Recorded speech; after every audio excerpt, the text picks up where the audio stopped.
Meanwhile, the much-anticipated India-US interim trade deal may miss its July 9th deadline, with talks hitting a rough patch over key unresolved issues. Our sources have indicated that no formal rounds of negotiations are scheduled, and a deal will materialize only if the two sides are able to bridge critical gaps informally in the next few days.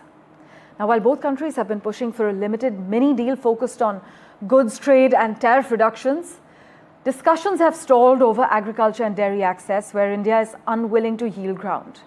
India has made it very clear that sensitive sectors like dairy and certain agri-products are completely off the table. This is what a senior official has informed NDTV. Rishabh Bhatnagar has been tracking this deal, the talks, the negotiations very closely. He joins us live at the moment. Rishabh, you've been reporting that India is playing hardball over dairy, agriculture. But as far as this interim deal is concerned, is it likely to miss its July 9th deadline?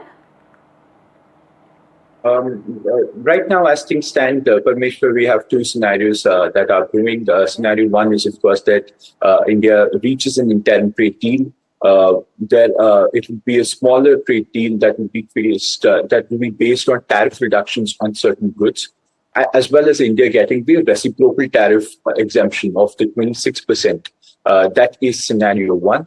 Scenario two is that if a deal is not reached by July 9th, in the next 48 hours, that is, there will be a period between July 9 and August 1st, between when these tariffs will go back up to April levels. And that will also provide some sort of a comfort or some sort of a time period where India can go ahead and then continue negotiating. But as things stand, what we're seeing is that, like you said, no more rounds of negotiation are pending. The Indian team returned to New Delhi on Friday, and so there's no in-person round of negotiation between these 2 days that we're seeing.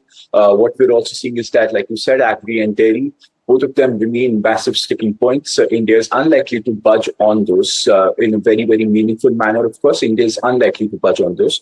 What we're also seeing is that India has repeatedly said that a deal will only be made if we get sustained preference in labor-intensive sectors. Now, what that means is that India wants relative competitiveness versus other manufacturing economies like Thailand, like Vietnam, Bangladesh.